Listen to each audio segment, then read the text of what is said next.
Hello friends, स्वागत है आप सभी का सीवीबी कर आर्ट्स क्लास में। आज के इस वीडियो नागरिक शास्त्र के एक और इम्पोर्टेंट चैप्टर को रिवीजन करने वाले हैं। बुक जो आपका सेकेंड है यानी पार्ट टू जो है स्वतंत्र भारत में राजनीति, इसके पहले अध्याय को हम लोग फर्स्ट रिवीजन कर लिए थे। आज की इस वीडियो में हम लोग इसके दूसरे अध्याय को कवर करने वाले हैं।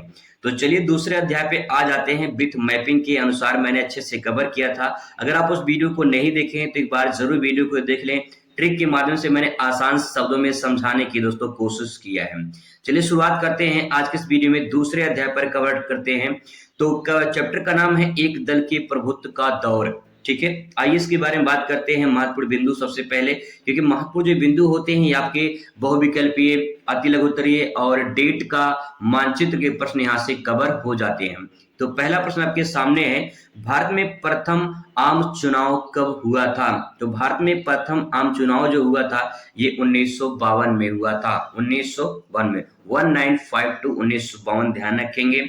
इसके बाद अब भारत में दलितों का मसीहा कौन है? तो जो दलितों के मसीहा थे वो डॉक्टर बी.आर. अम्बेडकर। ठीक है, आगे बात करते हैं यहाँ पे नेक्स्ट क्वेश्चन। तो भारतीय राष्ट्रीय कांग्रेस की स्थापना 1885 में मुंबई में की गई थी। तो यहाँ पे पॉइंट और जोड़ लेंगे कि जो है 1885 मुंबई में की गई थी। अगर आपसे पूछ लेगा कि मानचित्र में कि जो है वह स्थान जहां भारतीय राष्ट्रीय कांग्रेस की स्थापना की गई थी तो मुंबई आपको दर्शाना होगा। ठीक है, चलिए बात करते हैं अगले पॉइंट पर।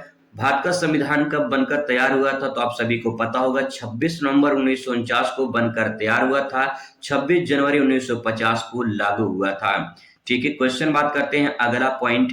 गरीबी हटाओ का नारा किसने दिया था? This is most important point. गरीबी हटाओ नारा इंदिरा गांधी ने दिया था। नेक्स्ट है, भारत में ईवीएम का प्रयोग जो है सबसे पहले कब किया गया था? तो भारत में ईवीएम का प्रयोग 2004 में किया गया था।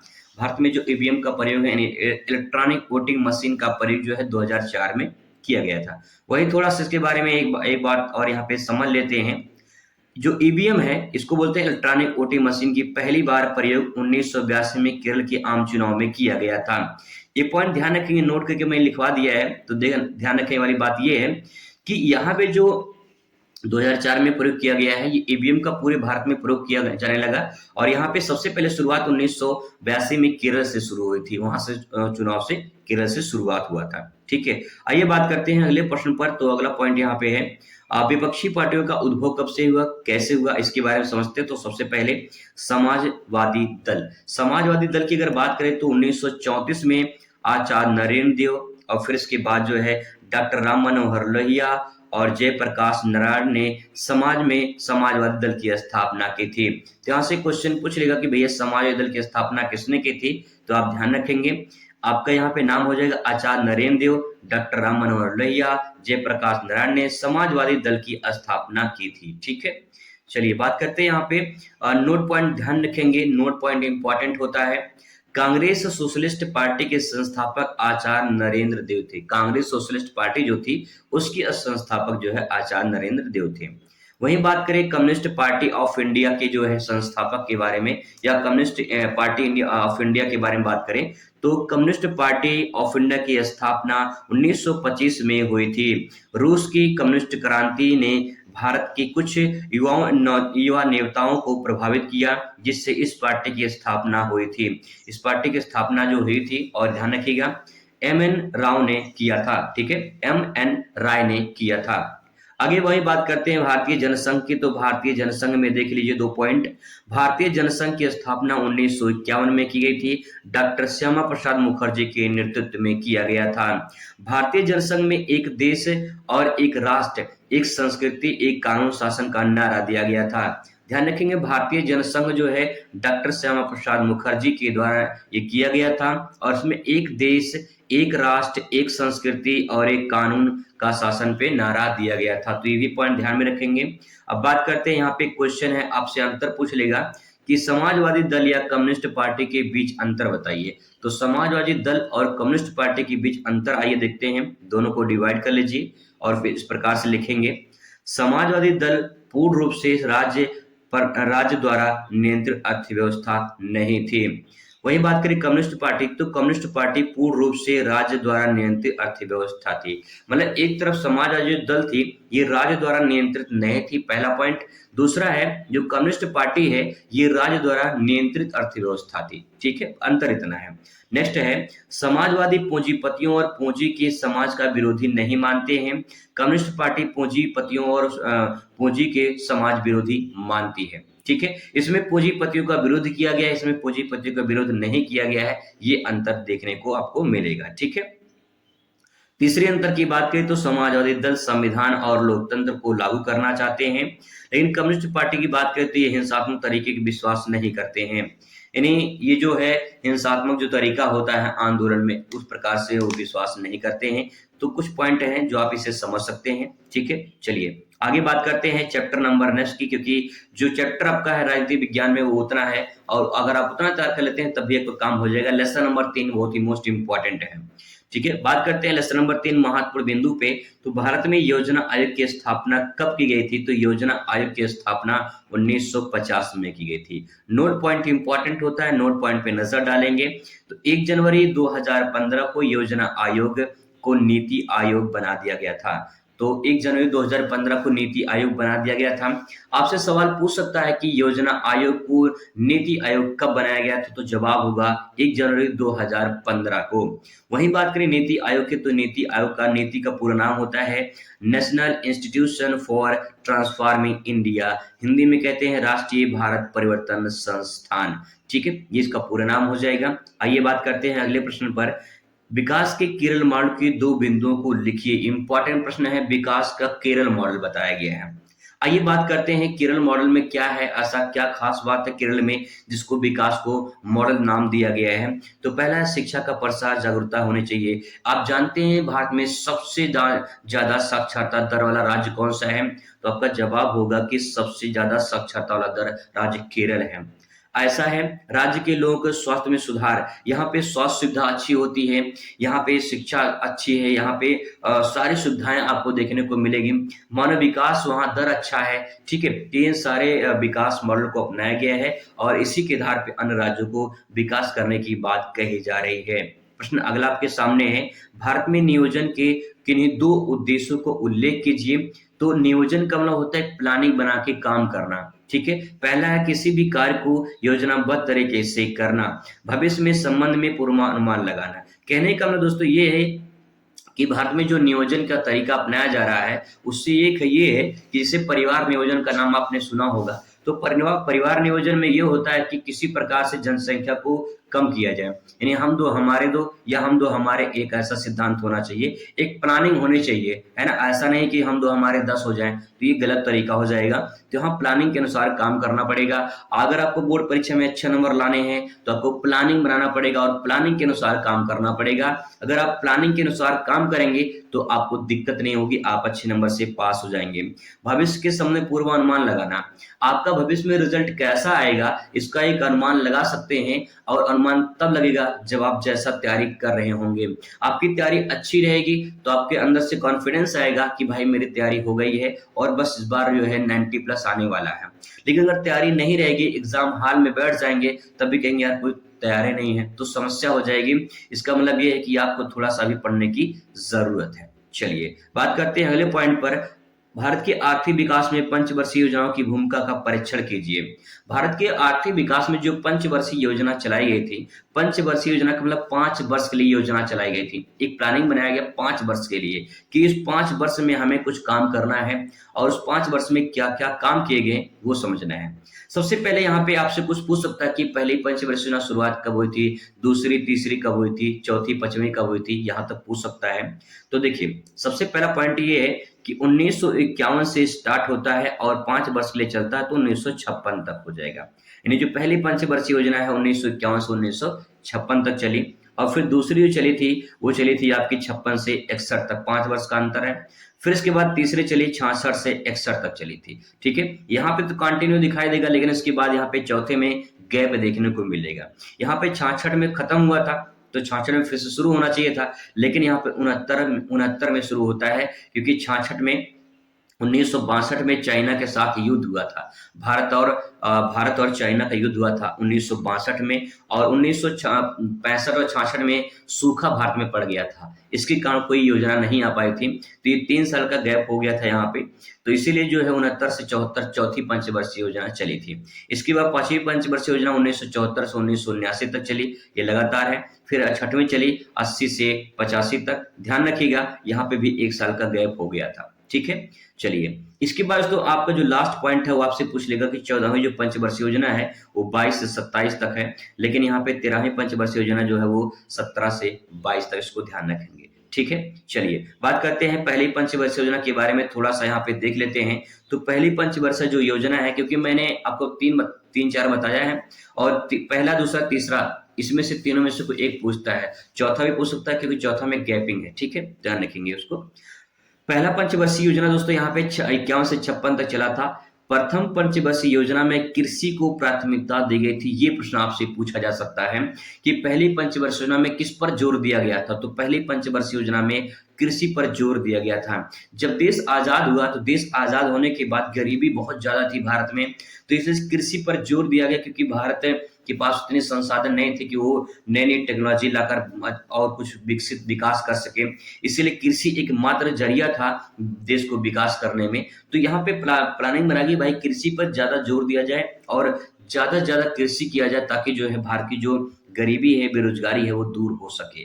तो पहली पंचवर्षीय योजना में कृषि पर जोर दिया गया, और पहली पंचवर्षीय योजना हैरोल्ड डोमर मॉडल पर आधारित पंचवर्षीय योजना थी। मतलब कि ये हैरोल्ड डोमर एक साइंटिस्ट थे, इनके द्वारा जो है ये पंचवर्षीय योजना इन्हीं के मॉडल पर आधारित थी। ठीक है, कि ऐसा सा किया जाए ताकि जो है कृषि से अच्छी उत्पादन हो सके और देश का विकास हो सके और रोजगार जो है वो लोगों को मिल सके, बेरोजगारी खत्म हो जाएगी। तो ये मॉडल अपनाया गया था। इसके बाद बात करें प्रथम पंचवर्षीय योजना की विशेषताएं क्या हैं, तो विशेषताओं पे एक बार नजर डालते हैं। तो यहाँ पे विशेषताएं पहले आपके सामने आ चुका है। पहले पंचवर्षीय योजना में कृषि के साथ लौह इस्पात उद्योग को भी बढ़ावा दिया गया था।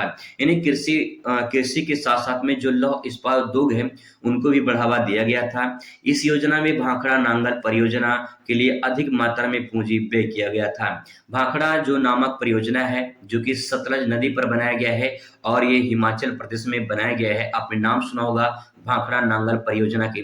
तो जो भाखड़ा बांध है ना, ये हिमाचल में है, और जो नांगल बांध है ये पंजाब में है, लेकिन दोनों एक ही नदी पर है, इसीलिए कहते हैं इसे भाखड़ा नांगल परियोजना। ठीक है, आगे बात करते हैं। इस योजना में कृषि विकास के साथ साथ भूमि को सुधार पर भी बल दिया गया था। यानी कृषि के साथ साथ जो है भूमि सुधार हो, इसके लिए भी इस पर जोर दिया गया था। इस योजना के अंतर्गत जमींदारी व्यवस्था को समाप्त किया गया था। ये बढ़िया काम हुआ था। जमींदारी प्रथा में होता क्या था कि जैसे मान लो किसान है, किसान ने फसल उत्पादन किया, ठीक है, किसान फसल उत्पादन करता था, जमींदार को टैक्स यानी लगान देना पड़ता था, और ये जमींदार लगान अंग्रेजों को देता था। ठीक है, इस प्रकार से पूरी प्रथा अंग्रेजों ने बना रखी थी। अंग्रेजों ने जमींदार नियुक्त किया था, और जो जमींदार होते थे ये किसानों से अपना लगान लेते थे, और किसानों से लगान लेकर जो है वो अपने पास रखते थे, और उसका कुछ हिस्सा अंग्रेजों को देते थे। इस प्रकार से ये प्रथा चलती थी। लेकिन इस पंचवर्षीय योजना में जमींदारी प्रथा को समाप्त कर दिया गया, क्योंकि ये बहुत ही खतरनाक प्रथा थी। इससे किसानों के साथ अत्याचार होता था, तो इसीलिए प्रथा समाप्त हो गई। तो ये बहुत बढ़िया काम हुआ इस योजना में। आगे बात करते हैं। ग्रामीण जनता के जीवन स्तर सुधार के लिए सामुदायिक विकास योजनाएं प्रारंभ की गई। सामुदायिक यानी समाज के स्तर पर छोटे छोटे स्तर पर विकास को शुरू किया गया, ताकि जो है वहां के लिए प्लानिंग बनाई गई किस प्रकार से छोटे छोटे स्तरों पर विकास किया जाए ताकि देश का विकास हो। ठीक है, यानी अगर कोई भी अगर आपको काम करना है तो छोटे छोटे स्टेप से करिए, तो आपको दिक्कत नहीं होगी। वही बात करते हैं द्वितीय पंचवर्षीय योजना में क्या किया गया था। तो द्वितीय पंचवर्षीय योजना की बात करें तो 1956 से लेकर 1961 तक चला था। इसमें किस पे बल दिया गया था, तो यहाँ पे जवाब होगा उद्योग पर यहाँ पे बल दिया गया था। और ये जो मॉडल है, ये मॉडल महान महाल नोबिस मॉडल पर आधारित है। ठीक है, ये ध्यान रखेंगे। आगे बात करते हैं इनकी विशेषताओं के बारे में, तो विशेषताएं आप देख लेते हैं। इस योजना में सिंचाई, बाढ़ नियंत्रण और शक्ति साधन पर व्यय किए गए थे। और इसके बाद जो है अगला है कि इसमें रेलवे, बिजली, इस्पात आदि उद्योगों पर विकास किया गया था। तीसरा पॉइंट है, इस उद्योग में गन्ने के उत्पादन के लिए अतिरिक्त कृषि उत्पादन के लक्ष्य भी पूर्ति नहीं हुई थी। मतलब यहाँ पे टारगेट बनाया गया था लेकिन टारगेट पूरा नहीं हुआ, तो इसको भी थोड़ा सा सुधार किया गया। इसके बाद तीसरी पंचवर्षीय योजना आती है और तीसरे के बाद इसकी कुछ विशेषताएं आती हैं और फिर इसके बाद प्रश्न आएगा आपका अगला। तो यहाँ पे तीसरी पंचवर्षीय योजना को देख लेते हैं। तीसरी जो पंचवर्षीय योजना दोस्तों आपके सामने है 1961 से 1966 तक चली थी। तीसरी पंचवर्षीय योजना का मुख्य उद्देश्य राष्ट्रीय आय में वृद्धि और रोजगार के अवसरों में वृद्धि और उद्योग कृषि को एक साथ वृद्धि करने की योजना बनाई गई थी। मतलब इसमें कई सारी प्लानिंग बनाया गया कि भाई किस प्रकार से हमें विकास करना है, तो राष्ट्रीय आय का विकास करना है, रोजगार में वृद्धि करना है और इसके बाद जो है जो उद्योग और कृषि थे इनको एक साथ योजना बनाएगी। प्रथम में योजना में कृषि पर जोर दिया गया, दूसरे में उद्योग पर जोर दिया गया और तीसरे में इन दोनों को मिलाकर एक साथ इनको काम करने की प्लानिंग बनाई गई। तृतीय पंचवर्षीय योजना भारत और पाकिस्तान के बीच युद्ध हुआ था, जिसमें से 1965 में युद्ध हुआ था, तो ये भी तो थोड़ा सा यहाँ पे कारण बन गया था। ठीक है, आगे बात करते हैं तृतीय पंचवर्षीय योजना की विशेषताओं में। तो इसमें राष्ट्रीय आय में 5% वृद्धि हो गई थी, यानी जो टारगेट बनाया गया था वो अचीव किया गया और 5% राष्ट्रीय आय में वृद्धि हुई। खाद्यान्न की पैदावार पर आत्मनिर्भर बनाना, ये यहाँ पे कहा गया कि भाई खाद्यान्न को अपने हिसाब से किसान उगाएं, अपनी पैदावारी करें और अपने आत्मनिर्भर रहें कि भाई अपना वो खाने पीने का सामान खुद उत्पादन कर सकते हैं। नेक्स्ट है बिजली, ईंधन और रोजगार में वृद्धि किया गया। जो भी बिजली उत्पादन है उन पर जोर दिया गया और रोजगार में वृद्धि किया जाए। इस प्रकार से तृतीय पंचवर्षीय योजना चलाई गई थी। बात करते हैं अगले प्रश्न पर, मिश्रित अर्थव्यवस्था क्या है, इसकी 2 विशेषताओं का उल्लेख कीजिए। आइए बात करते हैं मिक्स्ड इकोनॉमी। तो मिश्रित अर्थव्यवस्था क्या है इसके बारे में समझते हैं। तो सबसे पहले यहाँ पे हेडिंग डाल देंगे मिश्रित अर्थव्यवस्था और लिखेंगे जिस देश की अर्थव्यवस्था पूंजीवादी और समाजवादी हो उसे मिश्रितवादी कहा जाता है। जैसे भारत में मिश्रितवादी है, कुछ प्राइवेट सेक्टर होते हैं, कुछ गवर्नमेंट सेक्टर होते हैं, इन दोनों मिलाकर जो काम करते हैं उसी को मिश्रित अर्थव्यवस्था के नाम से जाना जाता है और भारत सबसे बड़ा उसका एग्जाम्पल है। बात करते हैं मिश्र अर्थव्यवस्था की विशेषताओं में। तो देखिए मिश्र अर्थव्यवस्था की क्या विशेषताएं हैं इसके बारे में समझते हैं। उत्पादन के साधनों पर सरकार और निजी उद्यमियों का आधिपत्य होता है। जो भी उत्पादन किए जाते हैं उनमें सरकार, कुछ सरकारी सेक्टर होते हैं और कुछ प्राइवेट सेक्टर होते हैं जिसे निजी उद्यमी कहते हैं और इन पर ही आधिपत्य होता है, मतलब इनका ही अधिकार होता है, ये इनके द्वारा ही जो है उत्पादन किए जाते हैं। दूसरा पॉइंट है मिश्रित अर्थव्यवस्था में समाजवादी और पूंजीवादी का मिश्रण होता है। ये इंपॉर्टेंट है, एक गवर्नमेंट एक प्राइवेट सेक्टर मिलकर काम करते हैं, इसी को समाजवादी और पूंजीवादी के नाम से जाना जाता है। मिश्रित अर्थव्यवस्था का सबसे बड़ा उदाहरण जो है वो भारत है, क्योंकि भारत में सबसे बड़ा मिश्रित अर्थव्यवस्था पाया जाता है। अगला क्वेश्चन दोस्तों आपके सामने है वामपंथ और दक्षिण पंथ में क्या अंतर है। आइए बात करते हैं वामपंथ और दक्षिण पंथ में क्या अंतर है। तो सबसे पहले यहाँ पे क्वेश्चन है वामपंथ और इसमें लिखेंगे वामपंथ समानता उन लोगों को तरफ संकेत किया जाता है जो गरीब और पिछड़े सामाजिक समूह की तरफदारी करते हैं। वामपंथ का मतलब ये है कि जो गरीब और जो पिछड़े वर्ग है इनकी तरफदारी करते हैं, इनका सहायता करते हैं, इनकी मदद करते हैं, उन्हें वामपंथ के नाम से जाना जाता है। भारत में भारतीय कम्युनिस्ट पार्टी, सोशलिस्ट पार्टी तथा समाजवादी दल वामपंथी माने जाते हैं।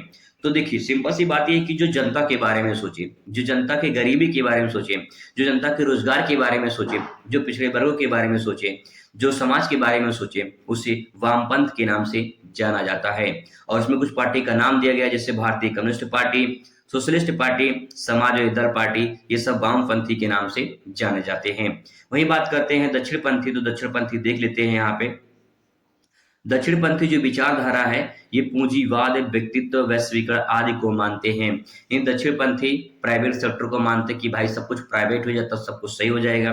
तो दक्षिणपंथी लोग ये प्राइवेट को मानते हैं। इसमें भारतीय जनसंघ, अखिल भारतीय हिंदू महासभा, ठीक है, और आज लोग दक्षिण पंथ के लोग ये मानते हैं कि इसमें पूंजीवाद होना चाहिए। अगर हम एक लाइन में डिफाइन करना चाहूँ दक्षिण पंथ और वाम पंथ में, तो आप इतना समझ जाइए कि वाम पंथ समाज का हित चाहता है और दक्षिण पंथ पूंजीवाद को चाहता है। यही पूरी प्रक्रिया है दक्षिण पंथ और वाम पंथ में, ठीक है। आइए बात करते हैं बॉम्बे प्लान के बारे में। तो बॉम्बे प्लान क्या है समझने की कोशिश करते हैं।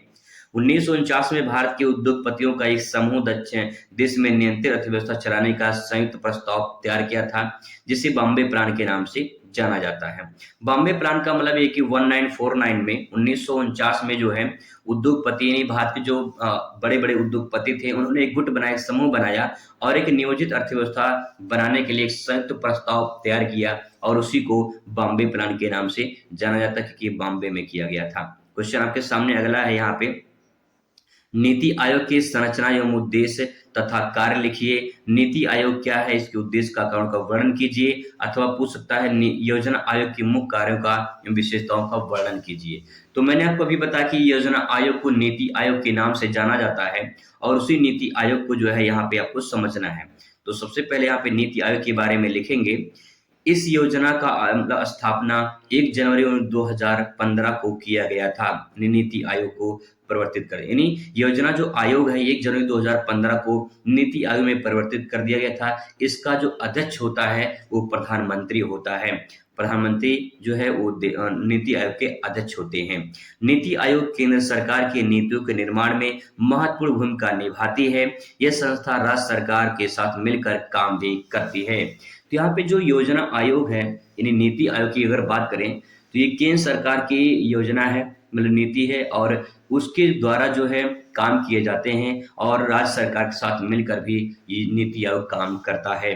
अगर इसकी विशेषताओं की बात करें तो विशेषताओं में आप दोस्तों यहाँ पे देख पा रहे होंगे नीति आयोग की विशेषता है। पहली विशेषता ये है ग्राम स्तर पर, यहाँ पे बात कही जा रही है ग्राम स्तर पर देखने के लिए, ठीक है। तो ग्राम स्तर पर जो है ग्राम स्तर पर विश्वसनीय योजना तैयार करने के लिए यह तंत्र विकसित करेगा, जैसे कि मनरेगा।